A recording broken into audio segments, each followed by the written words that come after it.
welcome both to episode 7 of the Disruptor Podcast. See, there you go. Right from the beginning, I told you we could reshoot it, and we have to. I've never messed that up ever as well. That's annoying. Oh well, that's the funny outtake at the beginning. There we go. Fantastic. You'd like to try that again? Thank you, Aldi. The speed's not be laughing at the start. Well, listen both. Welcome to episode 7 of the Disruptor Podcast. Thank you for joining us. David, thanks for joining us on hosting duty again. When we sort of set this podcast up, the idea of Disruptor was really to look at positive disruptors in the cybersecurity industry, but in the last couple of episodes we've kind of stepped outside of that. With having yourself on Harriet today, I think we're going back into cyber, but really attacking it, approaching the top conversation in a completely different way. So I'm really excited to see how this one turns out. So thank you very much for joining us. With the podcast, we very much follow the same structure every time, where I'll ask you to do a bit of an introduction to yourself, and then really want to talk about the status quo of the industry that you're in. So that's one that you're kind of entering right now, and David and I will sort of give our kind of opinions on that as well.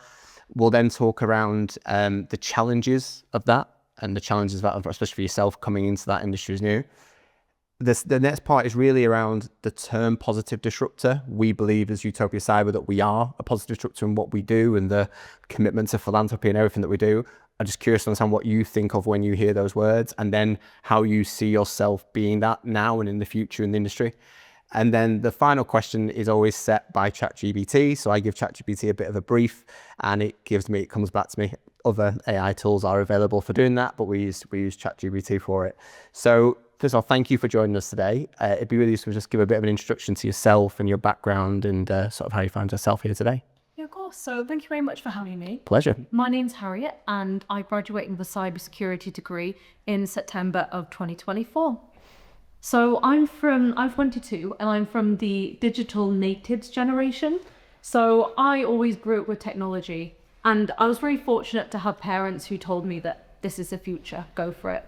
And as I'm sure we'll discuss, I faced quite a lot of roadblocks along the way, but I made it all the way to graduating with a first class degree in cybersecurity, which is my proudest achievement.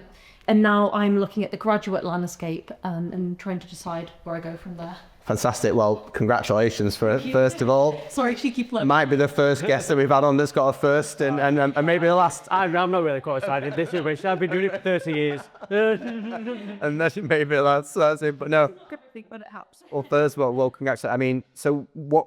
I'll ask. I think you touched upon in regards to you got guided to go in that direction. What advice did you choose? I mean, I go back in my journey when I was going into cyber when I was just 20.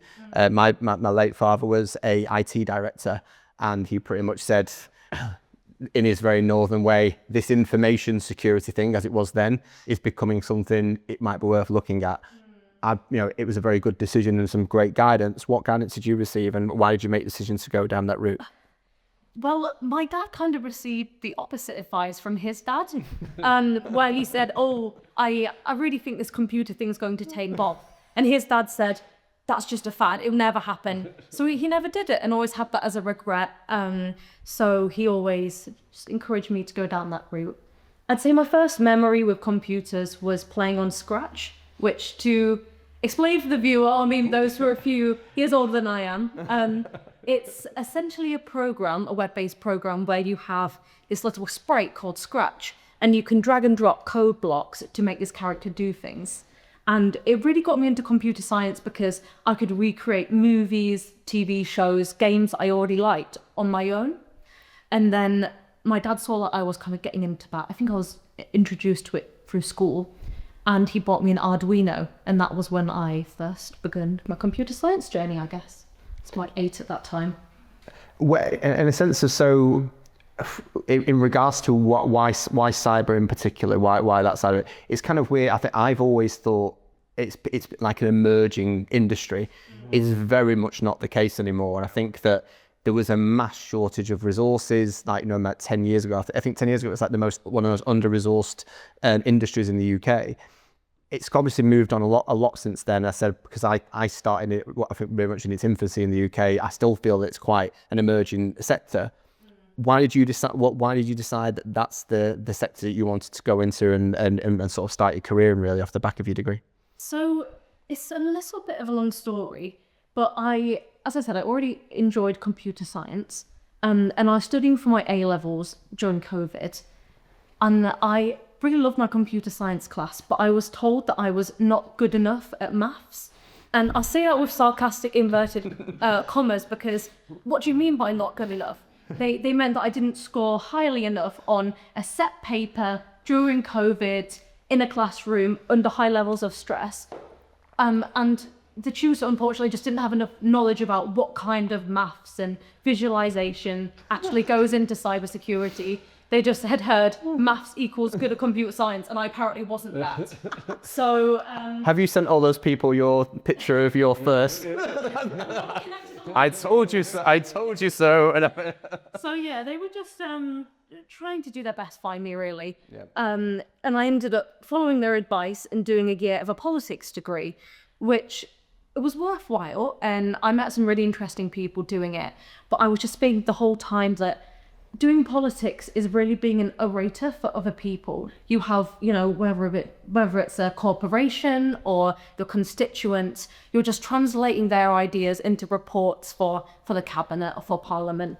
And I felt like if I really wanted to make change, I would do computer science.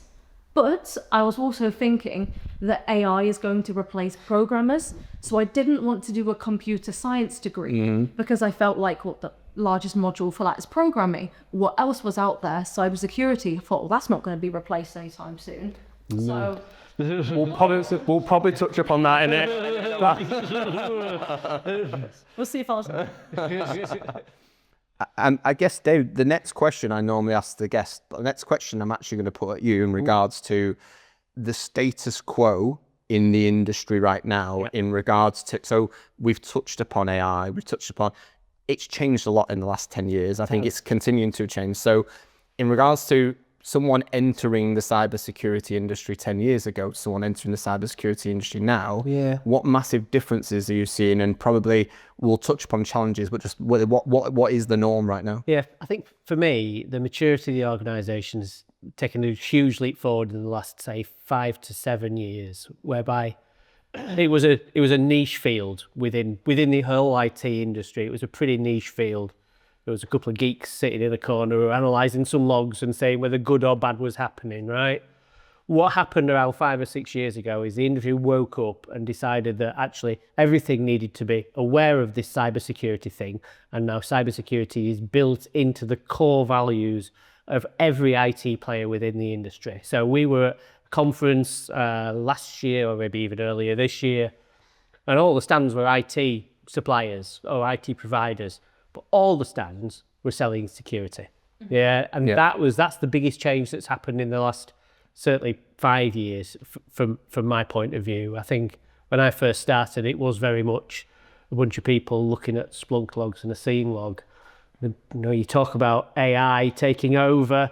AI's been in cyber for maybe the best part of 10 or 15 years. Machine learning is a form of AI, absolutely. I'm challenged on a fairly frequent basis by my boss, usually, who asks me to make sure that this generative AI is being used in our field. And I'm thinking, I could do that, but it's just going to tell you what I'm going to tell you in any case. So I use generative AI to create an answer for him, so I can tell him that I've used generative AI to create an answer for him, even though it's telling him the same thing that everybody else would do. But from an AI point of view, machine learning has been around within the industry for a significant number of years now. As tools have developed, and certainly things like antivirus and endpoint detection and response, the movement from AV, which was very definition based, to something that was a bit more clever and thought about what it could see a little bit more before telling you whether there was a bad thing happening. That's been probably the biggest shift for me. I think so. Obviously, David's side is operational cybersecurity leader in lots of different sectors. I've known you about 4. You were still in financial services before the finance retail. Yeah, so I think I've known you across both. Whereas mine has been commercial. David was a customer of mine once upon a time. I think actually the start of that journey shows the growth, but maybe saturation is probably a better word in regards to the market right now. When David and I first met, I worked for a company that provided SOC services, so managed SOC services. And it's fair to say there's probably about 10 or 15 in the UK at that point that could do it. At last count or last document that I saw from Gartner, it was 350 in the UK now. Now the market hasn't grown that much, the demand hasn't grown that much, but there's so many companies out there. I was at the InfoSec event in London at the start of June, and I just found it too noisy. You look at every stand is saying they're doing MDR services.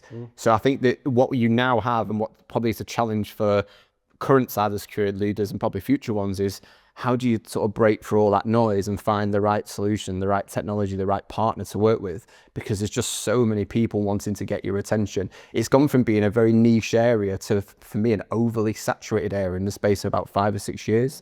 And that's from the commercial side and from the selling to side. That's the challenge.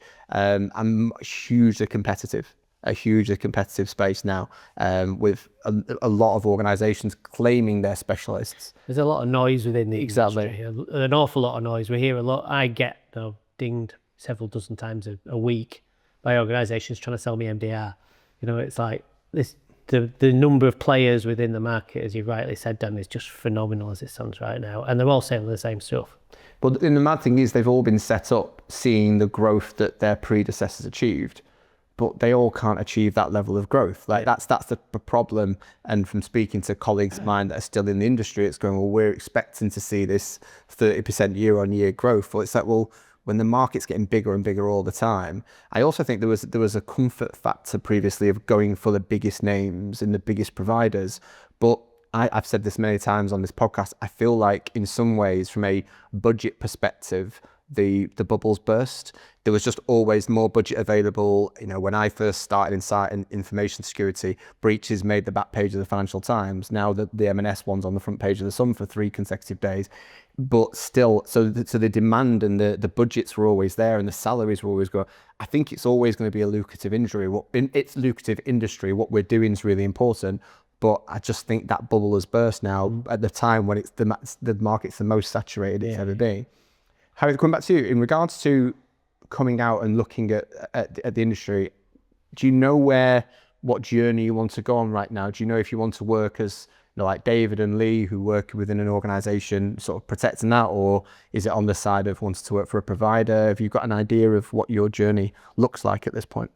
So I think as part of breaking the status quo, a lot of people think, as soon as I get my cybersecurity degree, I'm going to go straight in on red team. But we're just holding my oversaturation. I wanted to do something a little bit different, and I've been working at a law firm for the past 6 months, and I've really enjoyed that. So ultimately, what I'd like to do is balance technical experience with this experience in law and the fact that I enjoy communicating cybersecurity to non-professionals, and perhaps go down that route. So do something like compliance or standards, and perhaps even kind of going back to my politics background, perhaps advise the government on our standards for cybersecurity, because I feel like we're lagging behind quite a lot, and we need the younger generation to really kick people up to speed. Okay, interesting. What role are you doing within the law firm? So obviously an area where David's got some expertise. What role are you doing? And my role title is legal administrator. So I do all the kind of stuff that you'd expect, from filing and checking documents, writing emails. But most of what I spend my time doing is managing our client relationship management software. Sure. So our department has got 160,000 clients currently, and they all have multiple cases. So it's a matter of adding automation and keeping that system ticking so we can onboard more clients to be more efficient. So I get to learn a little bit about the legal side of things, and also polish up on my technical skills, and stuff like the Microsoft Power Suite comes in handy. Sure. In regards to talking about the status quo, a conversation that happened that I've been in of a lot since we started Utopia, and it continues, is women in cyber. I talk about going to that InfoSec event. It's still probably, I suppose, say 80% of the people there were gents, and the ladies that were there were mostly on stands talking to people in a sales commercial role rather than in that role. David, it's been a topic for probably coming out of the pandemic. I think it's been almost a topic that's grown and grown and grown and grown. I think it has improved. The numbers have improved, I think, but you see it from different sides to me. Has it improved enough? I don't think it's improved vastly in the last 15 or 20 years, to be honest. I think if I look at the teams that I've worked with and managed over the last couple of decades, you really are talking 10, 15, maybe 20% of the people within those teams are female, to be perfectly honest. And that number's not changing. There are very few people like you, Harriet, who have come through and gone, oh, cybersecurity, that's the thing, I could do that. There are very few women who come through. Trying to get CVs to balance the gender inequality through it is impossibly hard. Yeah. Impossibly hard. Harriet, what's your perception coming into it? I mean, I've no doubt you'll have done your research in it, but I've seen that even, I think just from a commercial side, just females being typecast in certain roles, and I've been on the commercial side. Like, I think in my time of working in cyber, I can name 5 male marketing people that I've worked with, and I've worked in it for 20 years for quite a few companies. But I think that so there's a lot of sort of typecasting in that way. What's your sort of view in regards to come into it? What have you heard, and what do you think the challenges are with that? So it's difficult because I haven't faced any sort of overt sexism or overt bias. No one's ever said to me anything that insinuates you can't do this because you're a woman. The problem is that we have a stereotype and a status quo, and I may use those words interchangeably in this context, that what people's image of a successful cybersecurity professional is not just a man or a straight white man. It's not just about the appearance, but also about the route in the career that they've taken. So I would presume that what most people imagine is a successful person starting their first role in cybersecurity. I would imagine that that's somebody who has already slaved away for hours and hours on the help desk, first line kind of IT job that's not very specialized. So I think that breaking down the status quo is not just about what people look like, but also what their background is. And you might ask, why does that relate to being a woman? Well, women have traditionally, maybe not in the current job landscape, but have traditionally been disencouraged for going into those IT roles and those roles that can then lead into a cybersecurity career. So I think consider applicants from all job backgrounds. People who have done stuff like marketing, perhaps you might think is not relevant. Don't just consider the people who have gone down that very stereotypical approach to being a cybersecurity. So somebody who enters cyber. I see a number of people that I've worked with over the years. I've had history graduates and physicists who have been exceptional cybersecurity analysts, as well as the guys who have come straight out of the networking team and dropped in there because it's a different string to their bow, for instance. But I think the analytical side of the approach to cybersecurity for me is the important piece. The ability to take information, disseminate it quite quickly, and come up with a rough answer in an order of magnitude, in rapid time. That's the important bit. So regardless of whether it's a classic IT background or not, I think the thought process is the important bit. Basically, I can say from my perspective, and I'll see Dave. So I think there's been a conscious effort to try and improve that. I feel, is it from your side? Is it a lack of volume of applicants, or simple? Because I think I actually would say that whilst I can accept that there are probably industries where maybe that sexism exists, where it's kind of like maybe females aren't as welcome in that role. This has been a constant topic of conversation from probably in volume coming out of the pandemic, but even before then as well. And I feel like it's not something where it's actively being encouraged, but yet they're just not seeing the volume. Plenty of active encouragement within the industry trying to get women through, but they're not entering for whatever reason. There just doesn't appear to be a stream coming through to increase the volumes. So I'd say that's just largely to do with stereotype.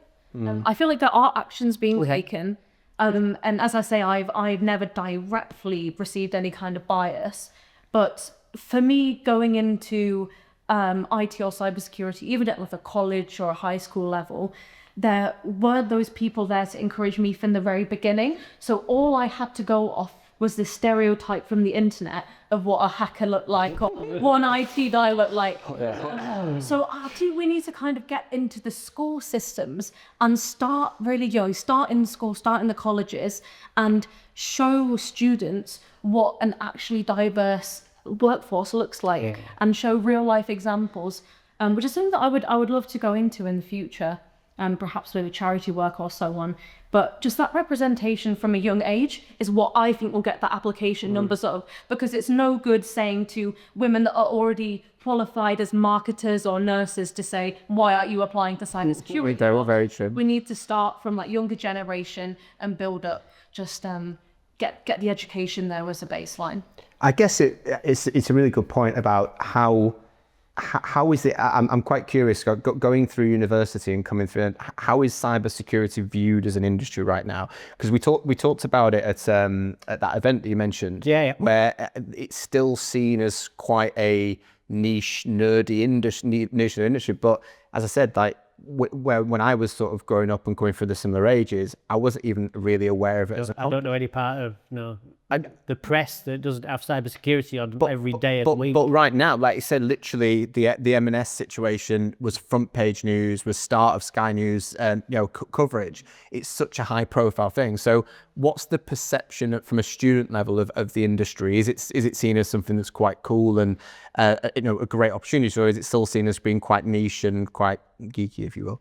I'd say a bit of both. I think a lot of people are drawn into it because of this perceived glamour that it has, especially with red team. Glamour. I mean, every time I think of you, David, I think of the glamour side. But it does have that rock star appeal, right? Absolutely. And even people who are not on the right side of history, I guess you give examples like Edward Snowden, have very much been made into media icons and people who are fighting for freedom. So I'd say that a lot of people are appealed by that. I think the money is appealing for a lot of people, but that's partially a misconception, because this so-called skilled shortage that's advertised is mostly for people who are very advanced and going for like CISO type roles. It's not people going into cybersecurity. So I wouldn't say it's necessarily monetarily more intriguing than other roles, but that perception is out there. I think as well, you're right. I think there was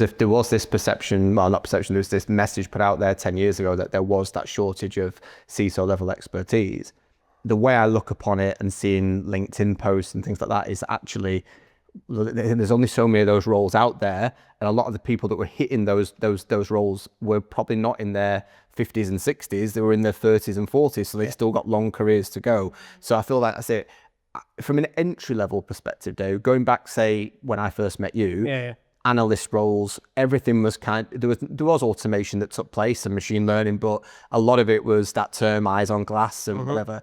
How is that changing now as we're into 2025? And I mean, AI is accelerating that tier one analysis work effort by just seeing stuff a little bit clearer, understanding it a lot faster. The need for tier one SOC analysts is diminishing. I think you were right to say that AI is taking over to some extent, but it's the tier two and tier three analyst roles that are really going to be bumped up, because that's where the conversation actually comes in. That's when you're taking the insight that the AI, if tier one analyst role provides, and then you start having conversations with the people who have done something that's caused an alert or triggered an event. That's really where you start talking to individuals and where conversation happens within organizations, or actually within MSSPs and SOCs, talking out to their clients as well. I think, AI will strip out that tier one analyst level. I've no doubt about it. It'll then make the tier two and tier three jobs faster, because it'll be able to do more automated analysis much faster than real people can do it. In regards to the journey that Harriet could go on, how AI proof do you believe management and leadership positions are for cyber moving forward? Much more significantly AI proof than the more junior roles. I think it's a pitch job, is CISO. You're having to sell the need for cyber consistently to very senior leaders within businesses. So you're having to analyze information, turn it into a pitch, and then selling an idea and a concept to be able to gain investment and opportunity to change. I think that point really nicely ties together our previous two questions, because we had this misconception or the status quo about what a cybersecurity professional is, and we've discussed why this is not so appealing to women. I think that a lot of these top level jobs are very much about communication and about soft skills and interpreting information. And if we were to be perhaps a little bit more honest and open about what those requirements were and how they suit the natural skills or the previous experience that women have, then that could perhaps open the door a little bit more. Yeah, I mean, don't get me wrong, I'm not CISO, right? I'm an operations guy. So I am the atypical bloke who's just done IT all the way through it. But CISO's not my gig, because I recognise that I'm not that person, right? A lot of the good CISOs that I work with, the one I work with today and some of the previous ones as well, they do a much better job at talking to people than I ever will do. So I feel that's a really interesting way to tie it together, I feel. I think it's shoot, hang on, I've just lost my train of thought as well for a second there. Where was it? Literally, I was just, before you responded back to Dave, I had my next question lined up and it's lost. Sorry, It's fine. I was really interested in what you're saying and now I just completely lost it. You were talking about CISO. I think for me, something that's really interesting is, I know a question that I wanted to ask you. Have you been able to find someone within cyber right now who exists with it? I think there are more emerging sort of female leaders that are becoming quite vocal. And I think there's much more presenting at events and conferences. Have you found someone that you've seen their career journey and it's someone that you're aspiring to sort of follow?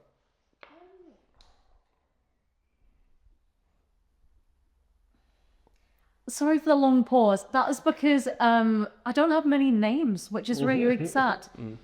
Somebody who I really enjoy following is a lady, and I might butcher her pronunciation, called Meryl Hildebrand. And she wrote a really amazing book called Computer Science for Lawyers and Other Folk. And that book was really incredible for me because it was the first time that I saw international regulation and law from a law perspective being tied in with computer science. And just the way she communicates through her text was really inspiring. And I love the way that she had an equal understanding of the communication side of things, and how to get the cybersecurity message across to the general public, and also the technical elements as well. So I think you touched, sorry, remember my question now from before. I think for me, communication is the biggest challenge within cyber for me. I see it from the point of view of working for organizations trying to sound the more volume of people that there is in that. It's just, I mean, Dave, how much of your job could be taken up by speaking to different people wanting to sell you different products? All of it, pretty much. And I think that for me is it's so saturated and there's so much noise there. I think that word is it's been mentioned a few times on this podcast. The fact that it's gone from an industry that had a number of specialists that you could go, those were the people that you go and speak to now you've got just hundreds and hundreds of organizations out there and approaches out there. And that for me is, I think, but again, communication and having the fact I've just asked that question in regards to, do you know individuals there?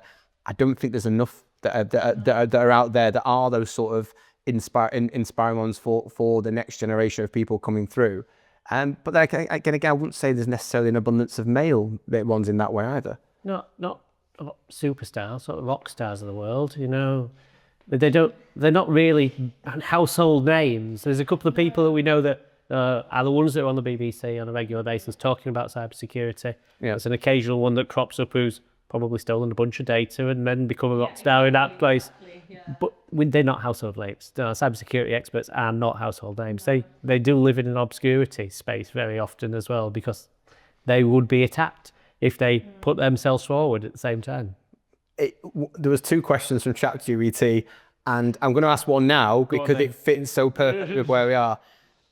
This is, and it's actually a question that I thought of anyway, but is the other side, in regards to not being the defender, being the attacker, in the student community, is that not seen as a more sexier existence?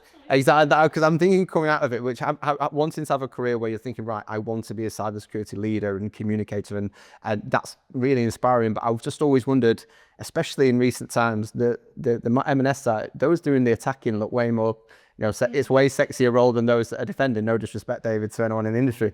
Is that how it's seen at sort of from the student side still?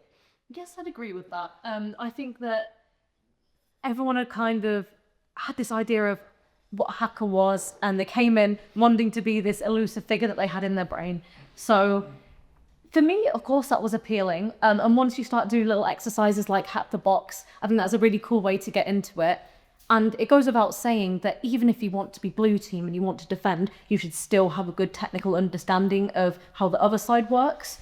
So I don't necessarily think that it's a negative thing to have all that allure on the red side, but people's careers go in different ways, and I feel like as we progress, the blue team will become more and more important in society. Hopefully, pay more as well, because the red team also has a price tag. I feel like. I can only comment off conversations with people like yourself, Dave, but from the sort of the career progression and the different roles. From a money side, I mean, it's been spoken about. I think it's massively increased in my time of being in the industry. Do you agree with my comment in a sense of that? It's always going to be lucrative, but the growth just isn't sustainable in regards to it going any further. It's a lucrative industry, absolutely. I think people can accelerate quite quickly through pay scales and pay spines. They've got the right approach to cybersecurity. I think if they struggle with it, then they get capped out at a certain level. Is there any growth left within the industry? I think AI is going to steal a bunch of the lower paid jobs quite quickly. Then the challenge becomes, where does experience come from within the field? Because it's not the easiest sector to get your head around. You can go and do a degree, absolutely. You can jump in from a different path, absolutely. I've said for a lot of years, I think you can train cybersecurity into clever people in the main. But you've got to get some practical experience at some point of understanding what bad looks like, understanding how to ask people questions to extract an answer. If AI is taking that away, it becomes a big leap from knowing very little to knowing enough to be able to talk at the next layer up. I think having that coming out of university, and obviously fantastic results that you've had or whatever, and having it is important, but I've also like the mental challenge of being on the receiving end of an attack, and you've lived it. That experience you just can't gain from studying. I guess you've got to having that experience. That leadership is really, really important. How important that's been to your career? I think the times when we've had significant incidents in the organisation I'm working in, it's been pressured. Lee talks extensively about mental health challenges within those pressured environments, within incident response phases. It's hard. It's hard work. It grows you though very quickly as an individual to understand what happened, and the ability to look back then and understand why those things happened and what changes you might make to improve the blue team side of the world so those things don't happen again. Is that, and I think I've never really asked you this question before, and I don't know why, in the sense of, well, because if things are going well, the majority of your time is around sort of planning and putting everything in. The majority of your time is answering tickets. So my perception is just completely wrong. Thank you for getting that. So, but I guess, so is it just a case of from that sort of mental, are you always just kind of up against it? And it's a busy space, right? Yeah. I think there's a camp that thinks cybersecurity is sexy and just goes and thinks about the new great tool and goes off and does it. But the reality is of it, it's a service team within IT. So tickets are a big thing. Responding to queries that you get from other IT colleagues, say, I've got this thing, I don't know what to do with it, please help me. All the way down to, I've got this phishing email, what do I do with it? Or it looks like a phishing email, what should I do with it? People throughout the entire stack of an organisation typically need that support because we do a very good job very often within the industry of scaring people half to death, that every email is potentially a bad one and they should never click on a link inside it. What we don't do is educating them really, really well to spot the difference between a marketing email and a genuine phishing ticket. I think that's a really good segue back to the beginning. We're talking about phishing because I think it's widely believed that about 80% of successful cyber attacks are from phishing. Yeah. Agree with that? And of course, where does that come from? Social skills, manipulation, and these are all things that you don't think of when someone says, "Do you want to work in cybersecurity?" We've just talked about the glamour of kind of ethical hacking, red team stuff, but that's not actually where most of the hacks are. Also with AI, I presume that the first things to be automated are stuff like tools and malware. Deploying that and finding where to deploy it, probably going to be automated. But is phishing going to be automated? It's probably going to be one of the last things, right? Yeah, it's already automated. Do you think? Oh, no. It's already automated. We see the number of phishing tickets that we see is exponentially growing. What about the really good ones, though? Well, they're getting better. So the honest answer is that the bad guys, the phishers, are using AI to make more legitimate looking emails to be able to get through the defences. So we are seeing a huge growth within phishing that then the security email gateways then have to catch up with to stop some of that noise going in. But I think also the training for like in the last two organisations that I've worked in, the phishing training that I've user awareness training has been pretty embarrassing. Yeah. Like if I'm getting an email coming through warning me about protocols around COVID in 2024, I'm certain that's probably not a legitimate email and that's probably the phishing email, despite the fact it might look and feel like it's come from my employer. So I think that actually the challenge with that is a lot of organizations want to send this training out knowing that they're going to get good results. But then the challenge that is you're not then testing your users to make sure they can spot something that is legit. I don't think any of no disrespect to any of the companies out there that provide these services, I don't think any of the phishing training that I've had has helped me prepare to spot a phishing attack. I think I've just used my own common sense and that's it. But if it is, it probably still is the area where most breaches occur. Absolutely. But it's probably because it's so user focused. The amount of training that a user get, I think I'm quite tech savvy and I can spot these things, but a lot of people won't have that skills and won't have that experience, and that's it. And you're right, social engineering's the way through. That's people are the weak spots. We talked about it in the industry for dozens of years. People being the weakest component to any system. Sorry, this is a topic I think I could talk about all night. So I'm taking this off a little bit of a tangent, but I think that something that you're from an industry, I think from a generation that has probably been the most tech focused and been able to sort of digest sort of new technologies very, very quickly. You're part of a generation where TikTok and Instagram are sort of the norm. We never see cyber really sort of it presented in that way and a voice in that way. I think there's definitely for me an opportunity for cyber security professionals of that generation to become that voice and that be a way of sharing it with people that generation. Probably not going to, David, up to you going on TikTok anytime soon, but I think I could just see you go, I have an idea, we're going to do a cyber Utopia TikTok thing. As much as I'd love to see you dance, I don't, that's all right. But I do think it's actually quite mad that I think that when the attention span of a generation, like I used to think YouTube videos were short content, and now that's too long. It's shorts and it's TikTok and it's this thing. But I've never seen cyber presented in that way and using that method of social media. But that's the social media method that most resonates with that generation. So I think it has to change. I think becoming a voice that can effectively snapshot messages in the cyber industry and put it forward to that is an area that there needs to be a voice. And if you were to be that voice, I think it would go would go down very well. Are you seeing TikTok feeds with cybersecurity content in it? No. In the industry and now, there's no one like that who fills that gap efficiently. No. I think it's something that would get it more. His eyes, the cogs whirring.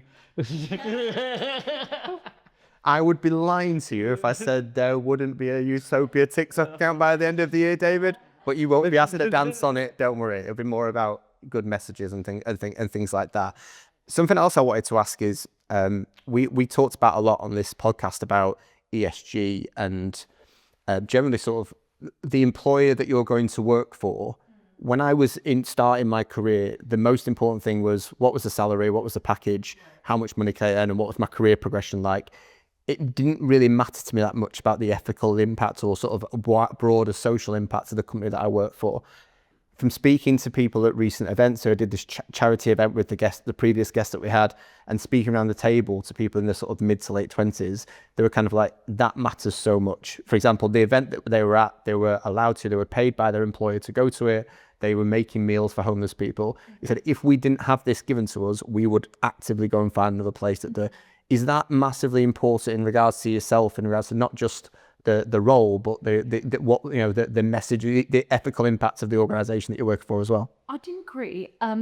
Especially for my generation, being digital natives, we grow up with so much information fed to us every day. You're talking about with YouTube, it was that was seen as short form, and now we're on to TikTok. So I feel like our mental health is not in a positive place at the moment, and this is largely because of technology, and because our brains are not keeping up with the amount of information that we consume just in a morning, opening our phone and checking our notifications. So for my generation, working in technology is great, but we also need a break, and we need something that involves the real world. So I think that not just the ethics, but the culture of the job is really important. Yeah. And you need a culture where breaks are prioritized and work from home is available, and you go out with your colleagues and you do something social. There's a proper canteen where you get a meal. There's endless things. But we're so intertwined with technology day to day that we need a break, and we need a culture that has a good, genuine work-life balance. And I think compared to when I was starting or whatever, that thing of allowing days where you're allowed to go and do charitable work, or even just a day to sort of, break away from the technology and just do something in the community is really, really positive. That didn't exist, and that's a great thing. I don't think I appreciated until I'm at this event where a lot of the people were kind of that age, how important that was. It was quite key. Bringing back to the structure of the podcast, because we could go all over the place with this. We could. The podcast is called Disruptor. When you hear the term positive disruptor, not just necessarily about cyber, what does that term mean for you? So a disruptor for me is somebody who looks inside of themselves and thinks, what do I want? And doesn't just go with what's around them. So following your own personal morals and values, and taking the time to assess the situation and what matters for you, and deciding to take your own path, really. And so, one way to say being yourself. Sorry. So do you envisage yourself on this? I appreciate you're at the start of your journey. Do you envisage yourself being a positive disruptor? And in this initial stage, how do you envisage doing that? I mean, just starting from the way that I look, so superficial, but if you ask the general public, close your eyes and imagine somebody in cybersecurity, would they come up with me? Probably not. Probably more come up with me too. That's not a positive. That's not a positive. And that's totally okay. But people like me shouldn't be disheartened. You should take that badge of being a disruptor as a really great thing. One kind of anecdote I have to share is when I went for my first university class, I knocked on the door for the cybersecurity lecture, walked in, and they asked if I got the wrong room. So, wow, that's Oh no! Yeah. It's not his fault. No. He has undergone that conditioning throughout his life. But just me existing as being a disruptor, and I think that's a wonderful thing. So know who you are, be as authentic as you can be in this world, and just show up and represent. I think in regards to the journey that you're wanting to go on and the way you're wanting to do it, I didn't really have to ask in regards to, because everything you're wanting to do is wanting to be disruptive, but in the most positive way. And I think you've got a clearer picture of where your career is going to go than I did when I was at a similar age. So that's great. I think the question from ChatGPT, the second question, because I used the first one, it was around, so David and I are in different stages of our career, but I think we've both been in cyber for equal time, about 20 years. 20, 30. 20 years. Yeah. So how do you see in an ideal world? Can you look ahead and see what you want your career to map out like at this stage? At that age, I did sort of know where I wanted to go to, and I kind of hit everything was on a timescale basis. After 10 years, I wanted to do this, 15 years that, 20 years. Didn't envisage setting up my own company at 40, so that was an interesting thing. But I'm excited. It's going well, and I really like it. Can you see the path of your career, and what do you see that for? What does the next sort of 10 years look like for you? I mean, really representative of my generation. I'd like to make a difference, and I would like to still be talking to real people every day, no matter how techie my job gets. So that's kind of the only vision that I have at the moment. And it's just important for me to learn something new every day. So as long as I'm still doing that, then imagine I'll still be... You stay in cyber, you'll learn something new every day. Almost guarantee that, because I still learn something new every day. It's an amazing industry. One of the biggest appeals, to be honest, yeah. But it's confusing as hell some days. Harriet, there is loads more that I would love to talk to you about. I think out of all the guests that I've on, I think you're the first one that I'd love to have you back. I'd love to have you back. No, because I'd love to have you back in a year to see like what's happened in that, and just literally we'll get Leon. So Leon, obviously you've met from Utopia Cyber, would love to have been here. Get Leon as well, and just really do an update on what's happened in that 12-month period, and has it been what you expected? What changes have happened? Getting your view about well, this is where we were sort of mid 2025. What's changed in the last year? Because I think AI will always be the thing that's going to have the biggest impact on the industry, and it'll be interesting to sort of see that, Owen. But listen, thank you so much for joining us on the Disruptor Podcast today. David, thanks for joining us once again. Welcome, mate. Much appreciated. Thank you. Thank you.